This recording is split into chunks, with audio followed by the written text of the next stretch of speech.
সেকেন্দ্রাবাদ, মানে পুরো হায়দ্রাবাদ দেখবেন। তাহলে চলুন আজকে আমাদের সঙ্গে। এক একটা জায়গা হায়দ্রাবাদে এক এক রকম সুন্দর।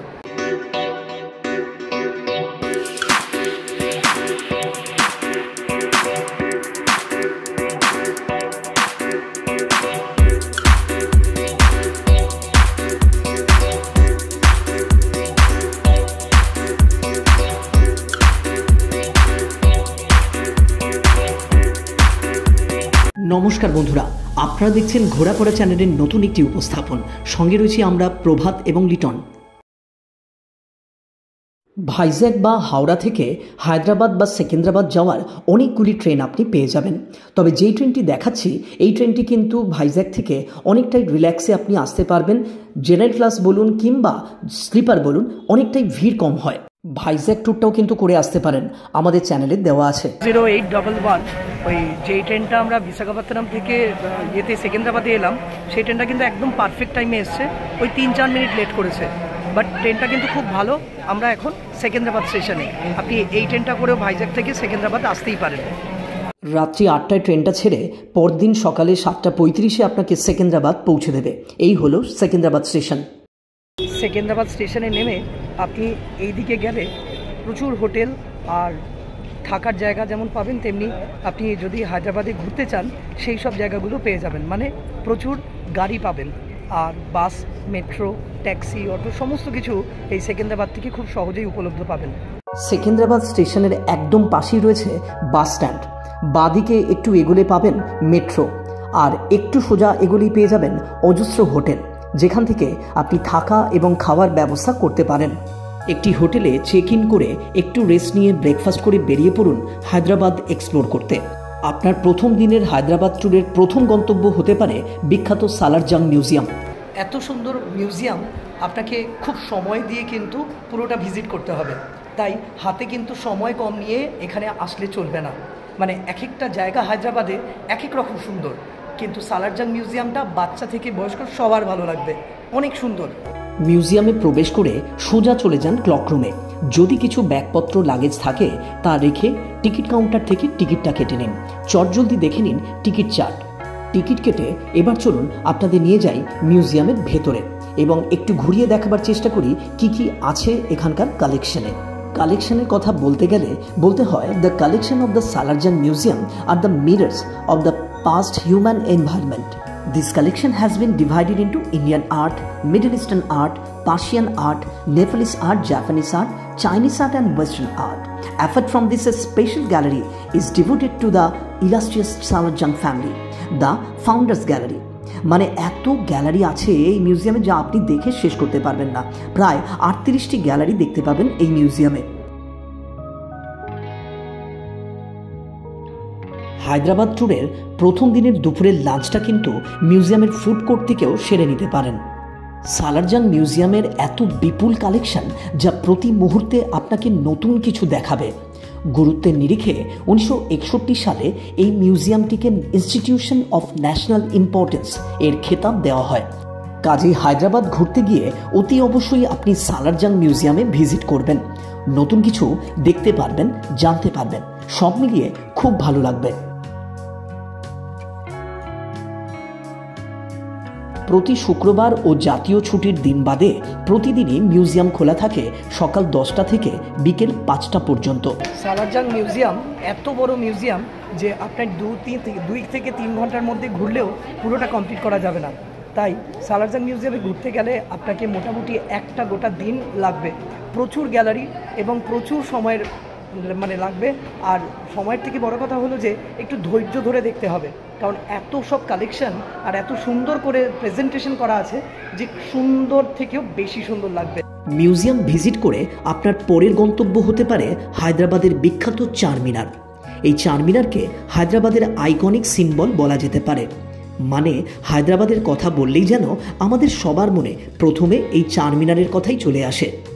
হিন্দু মুসলিম দুই ধর্মের কি অদ্ভুত সমন্বয় দেখুন। চারমিনার মসজিদ সংলগ্ন একটি দেবস্থানে মাতা ভাগ্যলক্ষ্মীর পুজো হচ্ছে নিয়মিত। এটাই তো আমাদের ভারতবর্ষ, অর্থাৎ বৈচিত্র্যের মধ্যে ঐক্য। চারমিনারের সামনে এইরূপ সুগন্ধি আতর ছাড়াও আরও পাবেন অনেক কিছু কেনাকাটির জন্য। আর আপনি যদি 9টা থেকে 5টা 30-এর মধ্যে যান তবে 25 টাকার টিকিট কেটে আপনি চারমিনারের উপরেও উঠতে পারেন। ভারতের পাল সিটি বা মুক্তের শহর হিসেবে পরিচিত হায়দ্রাবাদে গিয়ে আসল মুক্তের গহনা বা মুক্ত কিনতে পারেন, তবে সেক্ষেত্রে অবশ্যই সার্টিফিকেট নেবেন। চারমিনারের পাশেই আছে দক্ষিণ ভারতের বৃহত্তম মক্কা মসজিদ। সন্ধেবেলায় মসজিদ প্রাঙ্গণ থেকে চারমিনারের শোভা যেন আরও বেড়ে যায়। চলুন দেখাই একবার। হায়দ্রাবাদ কিন্তু মেয়েদের লেহেঙ্গার জন্য বেশ প্রসিদ্ধ। সুন্দর থেকে অতি সুন্দর লেহেঙ্গার কালেকশন পাবেন গোটা হায়দ্রাবাদ শহর জুড়ে। প্রথম দিনের শেষ গন্তব্য হতে পারে বিড়লা মন্দির। সন্ধে হয়ে গেছে, ভেতরে ফটোগ্রাফি অ্যালাউড নয়, তাই দেখাতে পারলাম না। বিড়লা মন্দিরে ভগবান বিষ্ণুর দর্শন করে আপনার প্রথম দিনের ঘোরা শেষ করতে পারেন। হায়দ্রাবাদ ট্যুরের দ্বিতীয় দিনের আপনার গন্তব্য হতে পারে বিখ্যাত রামোজি ফিল্ম সিটি। সারাদিনের জন্য একটা গাড়ি বুক করে হৈ হৈ করে বেরিয়ে পড়ুন। যাই হোক, রামোজি ফিল্ম সিটি হলো এমন এক ক্ষেত্র যা বলার অপেক্ষা রাখে না। 90s-এর বিখ্যাত ব্লকবাস্টার ফিল্ম থেকে শুরু করে বাহুবলী সিনেমা সব কিছুরই শুটিং হয়েছিল এখানে। এই নিয়ে পুরো একটা এপিসোড দেখাবো পরবর্তী পর্বে, না হলে ভিডিওটা অনেক বড় হয়ে যাবে। হায়দ্রাবাদ ট্যুরের তৃতীয় দিন কাটাতে পারেন দ্বাদশ জ্যোতির্লিঙ্গের একটি বিখ্যাত জ্যোতির্লিঙ্গ মল্লিকার্জুন দর্শন করে। সারাদিন যাওয়া আসা ও ঠাকুরের দর্শন করে তৃতীয় দিন কেটে যাবে। এই নিয়ে একটি পুরো ভিডিও দেখে নিতে পারেন আমাদের চ্যানেলে। দক্ষিণ ভারতের তেলেঙ্গানা রাজ্যের হায়দ্রাবাদে বাঙালি খাবার খুব একটা পাবেন না, আর পেলেও গুণমান খুব ভালো নয়। তাই ওই কটা দিন একটু ট্র্যাডিশনাল সাউথ ইন্ডিয়ান ফুডস আর অবশ্যই হায়দ্রাবাদি বিরিয়ানি ট্রাই করতে পারেন। হায়দ্রাবাদের চতুর্থ দিনের ভ্রমণের শুরুতেই প্রয়োজনীয় কিছু কথা। হায়দ্রাবাদে প্রতি শুক্রবার সব মনুমেন্টস বন্ধ থাকে, আর হাতে সময় থাকলে আপনি Hussain Sagar, NTR garden, Lumbini park, Chowmahalla palace ইত্যাদি অনেক কিছু দেখতে পারেন। এখন চলে এসেছি আপনাদেরকে সাথে নিয়ে গোলকোন্ডা ফোর্ট, সেই ঐতিহাসিক জায়গা যেখানে এক সময় যুদ্ধ হতো, আবার অনেক সময় এটা ইতিহাসে বেশি প্রসিদ্ধ হীরের খনি হিসেবে। তো চলুন, দক্ষিণ ভারতের এই গোলকুন্ডা নিয়ে অনেক মুঘল যুগের ইতিহাস থেকে সুলতানি যুগের ইতিহাস অনেক কিছু এর সাথে জড়িয়ে রয়েছে। চলুন পুরোটা আপনাদের ঘুরিয়ে দেখাই। এই হলো টিকিট কাউন্টার। এখান থেকে মাথাপিছু 25 টাকার টিকিট কেটে বাঁ দিক দিয়ে টিকিট চেক করিয়ে চলুন প্রবেশ করি ঐতিহাসিক গোলকুন্ডা ফোর্টে।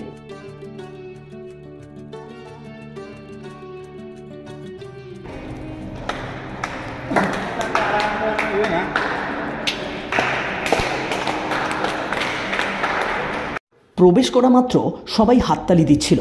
না, আমাদের স্বাগত জানানোর জন্য নয়, কিন্তু এই ইমারতির গঠনশৈলী এমনভাবে নির্মিত যেখানে শব্দের ইকো হয়। চলুন এবার এই ঐতিহাসিক গোলকোন্ডা ফোর্টের একটু ইতিহাসটা আপনাদের জানাই। কাকাতীয় শাসনকালে এই দুর্গটি তৈরি হয়েছিল কোন্ডাপল্লী দুর্গের পশ্চিম ভাগের রক্ষণাবেক্ষণের জন্য। রাজা কৃষ্ণদেব পাহাড়ের শীর্ষে এটি নির্মাণ করেন। তার উত্তরসূরি কন্যা রুদ্রমা দেবী এবং প্রপৌত্র প্রতাপরুদ্রের হাতে এর পুনর্নির্মাণ এবং শক্তিশালী করা হয় একে। দুর্গ এবং এর ভিতরকার শহর গ্রানাইট পাহাড়ের ওপর তৈরি হয়েছিল, যা উচ্চতায় প্রায় 120 মিটার অর্থাৎ 480 ফুট। এত সুউচ্চ দুর্গে উঠতে যে বেশ কষ্ট হবে তা আর বলার অপেক্ষা রাখে না। তবে দুর্গের উপরে উঠে পাখির চোখে যখন পুরো হায়দ্রাবাদ সিটিটাকে দেখবেন, আপনার সমস্ত ক্লান্তি দূর হয়ে যাবে।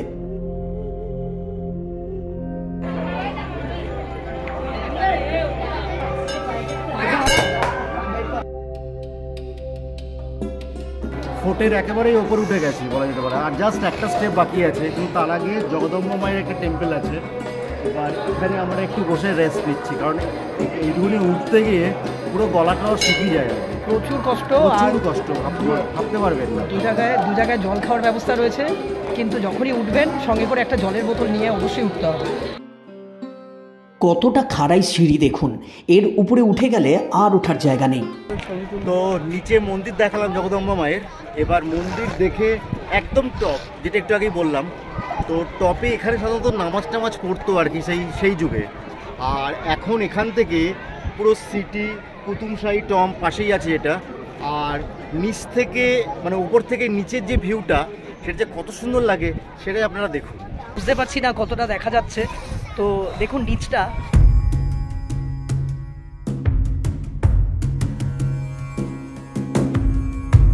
এখন এমন একটা অদ্ভুত জিনিস দেখাবো, মানে মেলবন্ধন বা মিলটা কোথায় এটাই দেখুন। আমরা এখন জাস্ট মন্দিরে রয়েছি, এখান থেকে মানে কয়েক ফিটে দেখুন কি রয়েছে, ওই যে ওইখানে মসজিদ। ইতিহাসে একটা প্রশ্ন খুব কমন, সম্রাট আওরঙ্গজেবের দাক্ষিণাত্য নীতি, যেখানে বিজাপুর ও গোলকোন্ডা আক্রমণের কথা পড়তে ও লিখতে হয়েছে। এটাই হলো সেই গোলকোন্ডা দুর্গ। আজ থেকে 500 বছরের প্রাচীন ইতিহাস আজও যেন অনেকটাই জীবন্ত। তবে এই দুর্গে ওঠা চারটিখানি কথা নয়, বেশ কষ্টদায়ক। ওঠার সময় এবং নামার সময় দু সময় খুব সাবধানে উঠতে হবে এবং নামতে হবে, কারণ সিঁড়িগুলো খাড়াই আর স্লিপ খাচ্ছে প্রচুর। তো যাই হোক, খুব সাবধানে উঠতে নামতে হবে আর কি, এটাই হচ্ছে মূল কথা। গোলকোন্ডা ফোর্টের ভেতরে ঢুকলে 4টি অঞ্চলে বিভক্ত বিভিন্ন প্যাভিলিয়ন, দরজা, প্রবেশপথ এবং গম্বুজের সৌন্দর্যে বিমোহিত হতে হয়। এছাড়া অম্বরখানা, রানীমহল, তারামতি মসজিদ, অশ্বক্ষুরাকৃতি খিলান, ইব্রাহিম মসজিদ, হীরাখানা মসজিদ ইত্যাদি দেখার পাশাপাশি আপনি চাইলে এখানকার সন্ধ্যেবেলার লাইট অ্যান্ড সাউন্ড শো দেখতে পারেন।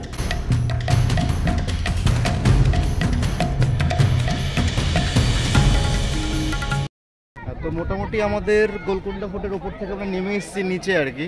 তো এখন বাইরের দিকে যাচ্ছি, প্রচুর টাইম লাগে, আমাদের 1.5 ঘন্টা টাইম লেগে গেল।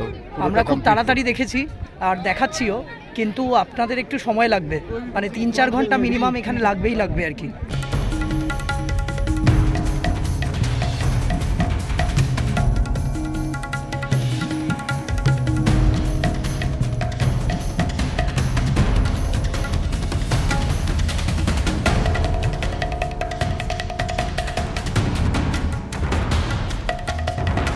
আগে টিকিট কাউন্টারটা এইদিকে ছিল, এখন নতুন টিকিট কাউন্টার ওইদিকে নিয়ে গেছে।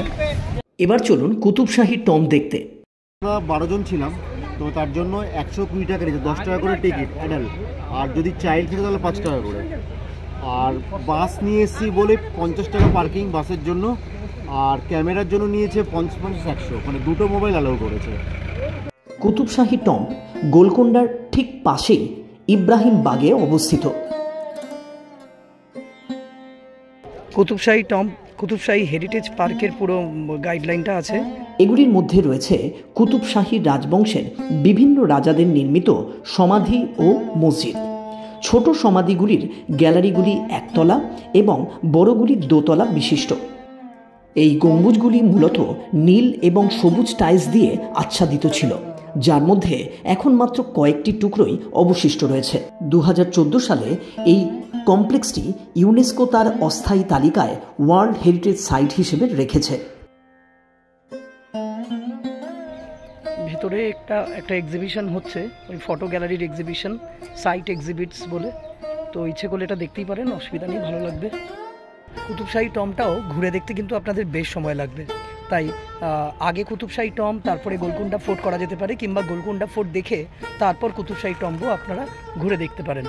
খুব সুন্দর লাগবে, অনেকগুলো সমাধিক্ষেত্র রয়েছে, টম্বগুলো খুব সুন্দর বাইরে থেকে, মানে বিশেষ করে আর্কিটেকচার হেরিটেজ হিসেবে খুব সুন্দর লাগবে। এরপর চলুন সোজা স্টেশনে। ক্লক রুম থেকে লাগেজ নিয়ে ট্রেন ধরার পালা।